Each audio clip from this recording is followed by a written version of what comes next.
The small town of Cedar Falls looked like something from a postcard. White picket fences lined quiet streets, and everyone knew their neighbors by name. For the past 3 years, this peaceful place had been home to David Williams and his 17-year-old daughter, Zoe. David worked as a mechanic at the local garage, fixing cars and keeping to himself. Most folks in town saw him as just another quiet guy who moved down from up north. He was polite but private, the kind of man who nodded hello but didn't stick around for long conversations. What they didn't know was that David had spent 20 years as one of the military's most skilled snipers. He'd served in places most people only saw on the news, doing things he preferred not to talk about. 3 years ago, he'd hung up his uniform for good, wanting nothing more than to give his daughter a normal life. Zoe was everything to him. Smart, funny, and full of dreams about going to college to study veterinary medicine. She worked part-time at the town library after school, saving money for her future. Every evening, she'd walk the same route home, past the old oak trees and down Maple Street to their small house on the edge of town. David always worried about that walk. Not because Cedar Falls was dangerous, but because old habits die hard. 20 years in the military had taught him that threats could come from anywhere at any time. But Zoe would just laugh and remind him that nothing bad ever happened in their sleepy little town. On this particular Tuesday in October, David was under the hood of Mrs. Peterson's old Buick when he heard the clock strike 6. Zoe should have been home by now. She always called if she was going to be late, and her shift at the library ended at 5:30 sharp. He wiped his hands on a rag and pulled out his phone. No missed calls, no text messages. A small knot formed in his stomach, the same feeling he used to get right before a mission went sideways. David drove the route between the library and their house twice, scanning every side street and parking lot. The librarian, Mrs. Chen, told him Zoe had left right on time, same as always. She'd seemed happy, talking about a book she was reading for English class. By 7 o'clock, that small knot had grown into full-blown panic. David called the police, though he knew what they'd say. Zoe was 17, technically almost an adult. She hadn't been missing long enough to file a report. Maybe she was with friends. Maybe she'd lost track of time, but David knew his daughter. Zoe was responsible, predictable, and she never forgot to call. Something was wrong. He drove the route again, this time stopping every few hundred feet to look more carefully. That's when he found it, about halfway between town and their house, on a stretch of road that ran alongside the dense pine forest. Zoe's phone lay shattered on the asphalt, its pink case cracked and the screen completely destroyed. Nearby, he could see tire tracks in the soft dirt shoulder, leading toward the forest road that locals called Blackwood Trail. David's hands shook as he picked up the broken phone. 20 years of training kicked in automatically. He scanned the scene like he was reading a battlefield report. The skid marks suggested a vehicle had stopped suddenly. There were footprints in the dirt, at least 3 different sets of boots. And there, barely visible in the fading daylight, were smaller prints that could only belong to Zoe. The footprints led toward the tire tracks, then disappeared where the vehicle had been parked. Someone had taken her. The question was who and why. David's mind raced through possibilities. Cedar Falls seemed peaceful, but he'd learned long ago that evil could hide anywhere. He thought about the strange looks some people gave them when they first moved to town, the whispered conversations that stopped when he walked into the diner, the Confederate flag stickers he'd seen on a few trucks around town. He called 911 again, this time reporting a possible abduction. Sheriff Morrison arrived 20 minutes later, a heavy-set man with tired eyes who'd been doing this job for 30 years. "Now hold on, David," the sheriff said, examining the broken phone. "This could be anything. Maybe she dropped it and some kids picked her up. You know how teenagers are."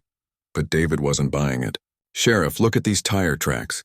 Look at the way the phone is smashed. This wasn't an accident." Morrison shifted uncomfortably, his eyes darting toward the forest road. "Tell you what, we'll organize a proper search first thing in the morning. Get some volunteers together, maybe bring in some dogs. But it's getting dark now and those woods can be dangerous at night." David felt his patience wearing thin. Every minute that passed was another minute Zoe was in danger. "I'm not waiting until morning. She's out there somewhere and she needs help now." "I understand you're worried," Morrison said, "but you need to let us handle this. We know these woods better than you do. There are old mine shafts, steep ravines, all kinds of hazards. You go wandering around in there in the dark, you might end up needing rescue yourself. After the sheriff left, promising to start searching at first light, David sat in his truck staring at the forest road. Everything in his gut told him that waiting was the wrong choice. Somewhere in those dark woods, his daughter was counting on him. He drove home and stood in his garage looking at a locked metal cabinet he hadn't opened in 3 years. Inside were things from his old life, tools he'd sworn he'd never need again. But if someone had taken Zoe, if they thought they could hurt his little girl and get away with it, they were about to learn just how wrong they were. David had spent 2 decades hunting the world's most dangerous people in some of the most hostile places on Earth. He'd tracked targets through mountains, deserts, and jungles. A few rednecks hiding in the Georgia pines didn't scare him. As darkness fell over Cedar Falls, David Williams began preparing for one last mission. This time it wasn't about his country or his unit. This time it was personal. David stood in his garage at midnight staring at the contents of the metal cabinet. Everything was exactly as he'd left it 3 years ago. His tactical gear hung neatly on hooks, still in perfect condition. His night vision goggles sat in their protective case, and there in its custom foam padding was his rifle. The weapon looked almost ordinary to anyone who didn't know better.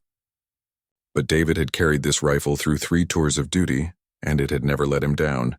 He'd made shots that other snipers said were impossible, in conditions that would break most men's spirits. He ran his fingers along the cold metal, remembering why he'd locked it away. After his wife died in a car accident 4 years ago, Zoe was all he had left. He'd promised himself he was done with violence, done with the life that had taken him away from his family for months at a time. But now someone had taken Zoe, and all those promises seemed meaningless. David changed into his old tactical clothing, the dark fabric feeling both familiar and strange after so many years. He checked every piece of equipment twice the way he'd been trained. Radio, medical kit, ammunition, knife. Everything had to be perfect because there wouldn't be a second chance. At 1 a.m. he drove back to where he'd found Zoe's phone. The tire tracks were still visible in his flashlight beam, leading into the forest on an old logging road that most people had forgotten about. David followed them on foot, moving silently through the trees. 20 years of experience had taught him how to read the forest like a book. Broken branches showed where a vehicle had passed recently. Fresh tire ruts in the soft earth told him exactly which direction they'd gone, and every few hundred yards he found small signs that Zoe had been there.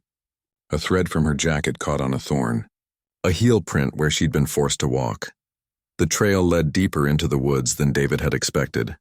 After 2 hours of careful tracking, he heard something that made him freeze. Voices carried on the night wind, men talking and laughing, the sound echoing off the trees. David crept forward until he could see light through the branches. Hidden in a natural clearing was a camp that looked like something from another century. Confederate flags hung between the trees. A dozen vehicles were parked in rough circle around several tents and a large fire pit. Through his scope, David counted 8 men moving around the camp.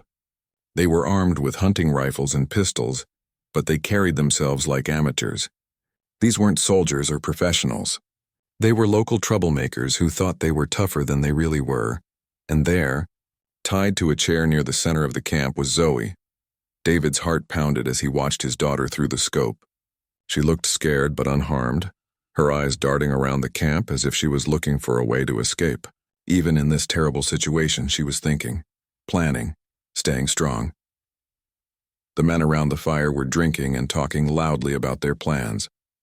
Their leader seemed to be a tall man with a beard who kept waving a bottle of beer as he spoke. David couldn't hear every word, but he caught enough to understand what was happening. These men called themselves patriots, but they were really just bullies who hated anyone different from them. They'd been watching David and Zoe ever since they moved to town, waiting for the right moment to send a message. They thought a single father with a teenage daughter would be easy to scare.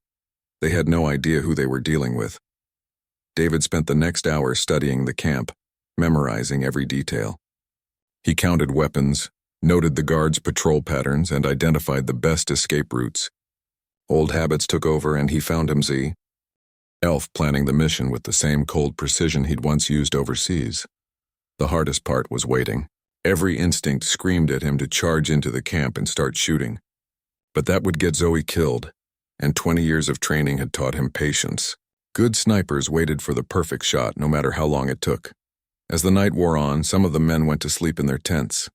Others passed out around the fire, drunk on beer and their own sense of power. By 3 a.m., only 2 guards were still awake, and they weren't paying much attention to anything beyond their own conversation. David began to move. He'd learned to hunt men in places where a single mistake meant death. Moving through a Georgia forest at night was almost easy by comparison. He positioned himself 300 yards from the camp, far enough away that his muzzle flash wouldn't be visible, close enough that every shot would be perfect. Through his scope, he could see Zoe more clearly now. She'd been watching the guards, probably timing their movements just like he was. Smart girl. Even scared and tied up, she was thinking like a tactician. One of the guards got up to check on something near the vehicles. The other stayed by the fire, his rifle propped against a log while he poked at the dying flames. This was the moment David had been waiting for. The first shot was almost silent, suppressed by equipment he'd brought from his old life. The guard by the vehicles dropped without a sound, probably dead before he hit the ground. The second guard looked up, confused by a noise he couldn't identify. David's second shot came 3 seconds later. The camp erupted in chaos as the remaining men scrambled out of their tents, shouting and grabbing for weapons. But they were shooting at shadows, firing wildly into the darkness at an enemy they couldn't see. David had always been good at this. Better than good. In 20 years of active duty, he'd never missed a shot that mattered. And he wasn't about to start now. The bearded leader grabbed Zoe and pressed a hunting knife to her throat, screaming threats into the night. He demanded that whoever was out there show himself or the girl would pay the price. David had been expecting this move. Through his scope, he could see exactly where the man was standing, exactly how he was holding the knife. It was a difficult shot, but not impossible. Not for someone with his training. He took a deep breath, let half of it out, and squeezed the trigger. The knife went spinning into the darkness as the leader's hand exploded in pain. He fell backward, clutching his wounded arm and screaming in agony. David was already moving, covering the distance to the camp in seconds. By the time he reached the clearing, 3 men were down permanently, 2 more were wounded, and the rest had thrown down their weapons and were begging for mercy. Zoe looked up at him with tears in her eyes, but she was smiling. "I knew you'd come," she whispered as he cut her free. "I knew you wouldn't let them hurt me." David pulled his daughter close, feeling 20 years of war and violence finally make sense. He'd spent his whole career protecting people he'd never met, fighting for causes he sometimes didn't fully understand. But this was different. This was personal. This was family. And for the first time in his life, David Williams knew exactly why he'd been given such deadly skills. Zoe threw her arms around her father, and for a moment David forgot about everything else. His daughter was safe. That was all that mattered. But as he held her close, his military training kept his eyes moving, scanning the camp for any remaining threats. 3 of the men were still alive but wounded. 2 others had surrendered and were sitting on the ground with their hands raised. The bearded leader was rolling around in the dirt, holding his shattered hand and cursing at the top of his lungs. "Are you hurt?" David asked Zoe, checking her for injuries. "I'm okay, Dad. Scared, but okay." She wiped tears from her eyes. They kept talking about teaching us a lesson, about how we didn't belong here. I didn't understand what they meant until I saw all those flags. David looked around the camp with new eyes. Confederate flags weren't the only symbols hanging from the trees. There were other signs, other banners that made his blood run cold. These men weren't just drunk troublemakers. They were part of something bigger, something organized. He found Zoe's backpack thrown beside one of the tents, along with what looked like photographs and documents scattered on a folding table. David gathered everything up while keeping one eye on the wounded men. "Please don't kill us," one of the surrendering men whimpered. "We didn't mean any real harm. We were just trying to scare you." David looked at the man with cold eyes. "You kidnapped my daughter and brought her to the middle of nowhere.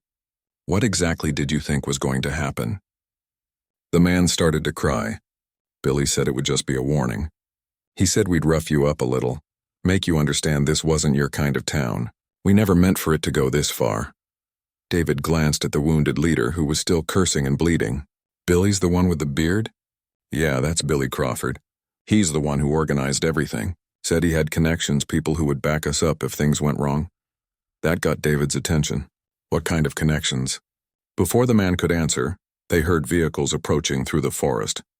David immediately pushed Zoe behind a large tree and raised his rifle, but the engine sounded wrong. Too quiet, too professional. 3 black SUVs emerged from the tree line, and David relaxed slightly when he saw the federal license plates. FBI. Someone had called in the cavalry. Agent Rebecca Torres stepped out of the lead vehicle, followed by a tactical team in full gear. She was a small woman with sharp eyes who looked like she'd seen her share of ugly situations. "Mr. Williams," she called out. "I'm Agent Torres, FBI. We got a call about gunshots in the area." David lowered his rifle but didn't set it down. "Who called you?" "Your old commanding officer, Colonel Martinez. Seems he's been keeping an eye on you. And when the local police ran your name through the system tonight, some flags went up. Good thing, too, because what we found here is bigger than anyone realized."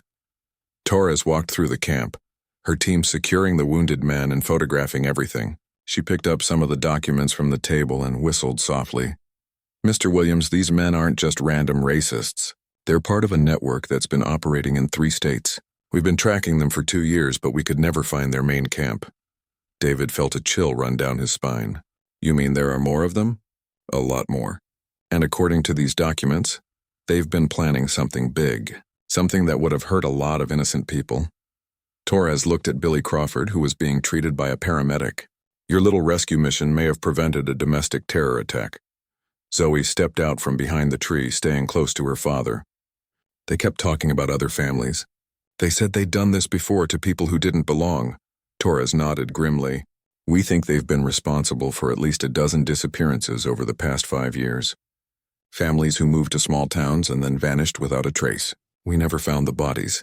David's jaw tightened. These weren't just bullies or drunk idiots. They were killers, and his daughter had been minutes away from becoming their next victim. "There's something else," Torres continued, holding up a cell phone. "We found this in one of their tents. It's been recording everything that happened here tonight, including your intervention. The whole thing is on video." David closed his eyes. He'd spent 3 years trying to leave his old life behind, and now it was all coming back. "Are you here to arrest me?" "For what?" "Rescuing your daughter from kidnappers. Stopping a terror cell? I think the American people would call you a hero." Torres smiled. "Besides, everything you did here was legal under the circumstances. You had every right to defend your family." But David knew it wouldn't be that simple. Once the story got out, once people learned who he really was, their quiet life in Cedar Falls would be over. The media would come first, then the curiosity seekers, then the people who either wanted to use his skills or challenge them. Zoe seemed to read his thoughts. "Dad, whatever happens, we'll face it together. I'm not going anywhere." Agent Torres was still examining the documents when she found something that made her stop cold. "Mr. Williams, you need to see this." She handed him a folder filled with photographs and personal information. Pictures of his house, his truck, Zoe's school schedule. They'd been watching his family for months, learning their routines, planning the perfect moment to strike. But that wasn't the worst part. At the bottom of the folder was a list of names and addresses. Other families in other towns, all marked with dates and status updates. Some were marked relocated. Others were marked resolved. David felt sick as he realized what he was looking at. These men had been systematically targeting families across the region, and local law enforcement had either been helpless or unwilling to stop them. "How deep does this go?" he asked Torres. "We're still figuring that out. But based on what we found here tonight, I'd say it goes all the way to the top in some of these small towns. Sheriffs, mayors, judges, people who were supposed to protect citizens were actually helping these terrorists." Billy Crawford finally stopped moaning long enough to speak. "You have no idea what you've done," he snarled at David. "We have friends everywhere. Important friends. They won't let this stand." Torres knelt down beside him. "Billy, your friends are about to have much bigger problems than this. Because when the story breaks tomorrow, when people see what you've been doing, those important friends are going to run as far from you as they can get." She turned back to David. "Mr. Williams, I know you wanted a quiet life, but that's not going to be possible anymore. This story is going to be national news. Everyone's going to want to know about the Navy SEAL who took down a terror cell to save his daughter." David looked at Zoe, who squeezed his hand and nodded. "Then I guess we'd better make sure we tell it right," she said. "Make sure people understand what really happened here." As the FBI team finished processing the scene, David realized that his war wasn't over after all. It had just moved to a different battlefield. But this time he wasn't fighting for a government or a cause he barely understood. This time he was fighting for something that actually mattered. His daughter's future, and the safety of every family like theirs who just wanted to live in peace. And if his old skills could help protect those people, then maybe 20 years of violence had finally found its purpose. The FBI convoy left the forest just as the sun was rising over Cedar Falls. David and Zoe rode in one of the SUVs, watching the familiar landscape roll by with new eyes. Everything looked the same, but they both knew nothing would ever be the same again. Agent Torres sat across from them, her laptop open and buzzing with encrypted communications. "The story is already starting to leak," she said. "Someone at the sheriff's department must have called the media. We've got news vans heading this way from Atlanta." David sighed. He'd hoped they'd have more time before the circus started. "How bad is it going to get?" "Bad. Your military record is impressive, Mr. Williams. 2 Silver Stars, a Navy Cross, over 200 confirmed eliminations across 3 theaters. The media loves a hero story, especially one like this." Zoe looked confused. "Dad, you never told me about any medals?" "They're just pieces of metal, sweetheart. They don't change who I am." But even as he said it, David knew that wasn't true anymore. Those medals, that history, was about to define how the world saw him. When they reached the Williams house, there were already 3 news vans parked across the street. Reporters were setting up cameras on the lawn, talking into microphones about the dramatic rescue that had taken place in the nearby woods. "Back door," Torres suggested. "We'll get you inside without having to deal with them right now." But Zoe shook her head. "No, Dad, if we're going to do this, we do it right. We tell our story the way we want it told." David looked at his daughter with pride. Even after everything she'd been through, she was thinking clearly, planning ahead. "Are you sure?" "I'm sure. These people attacked our family because they thought we were weak. Because they thought nobody would fight back. I want them to see exactly how wrong they were." So they walked up the front steps together, ignoring the shouted questions from reporters. David noticed that some of his neighbors were standing on their porches watching the scene unfold. Most looked supportive, but a few had expressions he couldn't quite read. Inside the house, Torres spread the documents from the terror camp across the kitchen table. "This is what we're dealing with," she said. "A network that spans 3 states with cells in at least 20 small towns." The evidence was overwhelming. Bank records showing large cash deposits to local officials, communication logs between cell leaders, and most damning of all, a detailed plan for what they called Operation Clean Sweep. They were planning to target 50 families over the next 6 months, Torres explained. All minority families who had moved to small towns in Georgia, Alabama, and Tennessee. The goal was to either drive them out or make them disappear entirely. David studied the list of target families, feeling sick to his stomach. How many people would have died? "We estimate over 200, including children. Your daughter's kidnapping was supposed to be the test run for the larger operation. If they could grab her without consequences, it would prove that local law enforcement wouldn't interfere." Zoe was reading over his shoulder. "Dad, look at this name. The Morrison family in Asheville. Didn't we meet them at the state fair last year?" David remembered them, a young couple with 2 small children who had moved from California to start a small business. According to the documents, they were scheduled to be relocated next week. "We have to warn them," Zoe said. "We're already on it," Torres replied. "FBI teams are contacting every family on this list. But it's going to take time to round up all the cell members, and some of them might try to accelerate their timeline once they realize what happened here." The phone started ringing constantly. News organizations, government officials, old military friends who had heard the story. David let them all go to voicemail. Right now, the only thing that mattered was making sure his daughter was safe. But around noon, Torres got a call that changed everything. She listened for several minutes, her expression growing more serious with each passing second. "We have a problem," she said, after hanging up. "Sheriff Morrison has disappeared. His deputy says he never came home last night and his truck is missing." David felt a familiar chill. He was working with them. It looks that way. "We found his business card in Billy Crawford's wallet, along with what appears to be a payment schedule. Morrison's been taking money to look the other way for over 5 years." Zoe grabbed her father's arm. "He knows where we live. He knows our routines, our schedules, everything." Torres was already on her radio calling for additional security. "Don't worry. We'll have agents watching the house around the clock. Morrison is just one man and he's running scared, but David wasn't convinced. Morrison had been a cop for 30 years. He knew how to avoid surveillance, how to move without being detected, and he had nothing left to lose. "I want to see those communication logs," David said. Torres hesitated. "Mr. Williams, I know you're worried, but this is an ongoing federal investigation. I can't just—" "Agent Torres, these people kidnapped my daughter. They were planning to kill dozens of families. And now there's a corrupt sheriff on the loose who knows exactly where we live." David's voice was calm, but there was steel underneath. "I think I've earned the right to know what we're dealing with." Torres looked at him for a long moment, then slid the folder across the table. "You didn't get this from me." The communication logs painted a terrifying picture. Morrison hadn't just been looking the other way. He'd been actively helping the terror network identify targets, providing them with personal information about families, and even participating in some of the relocations.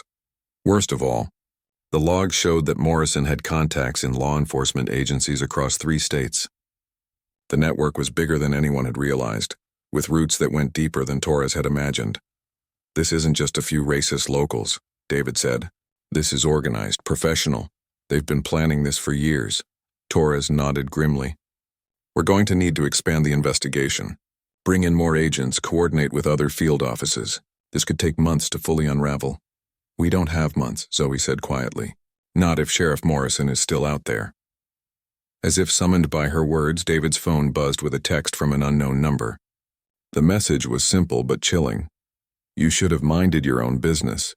Now your daughter pays the price." Torres was on her radio immediately, calling for backup and trying to trace the message. But David was already moving, checking the locks on all the doors and windows, his military training taking over. "Pack a bag," he told Zoe. "Just the essentials. We're not staying here tonight." "Where are we going?" "Somewhere safe. Somewhere they can't find us." David was already thinking tactically, planning escape routes and fallback positions. "But first we're going to make sure every family on that list knows what's coming for them." Torres tried to object, but David cut her off. "Agent Torres, you have procedures to follow, protocols to observe." "I understand that. But I don't. And right now there are families out there who don't know they're about to die." He looked at his daughter, seeing his own determination reflected in her eyes. "We're going to stop these people. All of them. Whatever it takes." Outside, the news vans were multiplying, and David could see armed FBI agents taking positions around the house. The quiet life he'd built in Cedar Falls was officially over. But maybe that was okay. Maybe it was time to stop hiding from who he really was, because somewhere out there, Sheriff Morrison and his network of killers were planning their next move, and David Williams was going to be ready for them. 3 weeks later, David stood at the podium in the federal courthouse in Atlanta, facing a room packed with reporters, federal agents, and the families whose lives had been saved by the investigation. Zoe sat in the front row, giving him an encouraging smile. The story had exploded across national news exactly as Agent Torres had predicted. "Navy SEAL hero saves daughter, stops terror network" had been the headline on every major network. But what surprised David was how the public had responded. Instead of treating him like a curiosity or a weapon, people saw him as a father who had done what any parent would do. Letters of support poured in from across the country. Veterans organizations offered help, and most importantly, other families came forward with their own stories of intimidation and threats. "The investigation is now complete," David said into the microphone. "Thanks to the evidence we recovered that night in the woods, federal agents have arrested 47 members of this terror network across 3 states. The crowd erupted in applause. Among those arrested was Sheriff Morrison, who had been caught trying to flee to Mexico with a briefcase full of cash.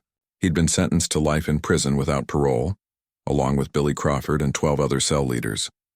But the real victory wasn't the arrests. It was what happened afterward. More importantly, David continued, "We've learned that when good people stand together, evil doesn't stand a chance. The families who were targeted by this network didn't run away. They didn't hide. They stood up and fought back." In the audience, David could see the Morrison family from Asheville, safe now thanks to the FBI warning. The Chen family from Birmingham, who had been targeted for opening a restaurant that served Asian food. The Rodriguez family from Tuscaloosa, whose only crime had been speaking Spanish in their own home. All of them were still living in the communities they had chosen. No longer afraid, Agent Torres took the podium next, announcing that the FBI was creating a new task force, specifically designed to combat domestic terror networks in rural areas. They would be working with local law enforcement agencies to identify and root out corruption before it could take hold. After the press conference, David and Zoe walked outside into the Atlanta sunshine. The media attention was finally starting to die down, and they could almost feel like a normal family again. "So what now, Dad?" Zoe asked. "Do we go back to Cedar Falls?" David had been wondering the same thing. The house was still theirs, and most of their neighbors had been supportive once they learned the truth about what had been happening. But everything was different now. "What do you want to do?" he asked. Zoe thought for a moment. "I want to go home. Our real home. The place where you taught me to be brave, where we built a life together. I'm not going to let those horrible people take that away from us." So they went back to Cedar Falls, but not to hide this time. David kept his military equipment, staying ready in case anyone else decided to threaten his family. But he also did something he'd never done before. He talked about his service. At the high school where Zoe was a senior, David spoke to students about the importance of standing up to bullies and protecting those who couldn't protect themselves. At the Veterans Hall, he shared his experiences with other former soldiers who were struggling to find their place in civilian life. And at the town meetings, he worked with local officials to make sure that what had happened to his family could never happen to anyone else. The garage where David worked became busier than ever. People came from all over the county, not just to get their cars fixed, but to meet the man who had saved his daughter and stopped a terror network. David was always polite, but he made it clear that he was just a mechanic who loved his daughter. Zoe graduated valedictorian of her class and got a full scholarship to veterinary school. During her graduation speech, she talked about the importance of standing up for what's right even when it's scary. "My father taught me that heroes aren't people with superpowers," she said. "Heroes are ordinary people who do extraordinary things when the people they love are in danger. And sometimes when you stand up for what's right, you discover that you're not standing alone." The crowd gave her a standing ovation, and David felt tears in his eyes. His daughter had grown up to be everything he'd hoped she would be. Strong, brave, and determined to make the world a better place. 6 months later, David received a call from Agent Torres. "Mr. Williams, we have a situation in Texas. Another network similar to the one you helped us stop. We could use your help."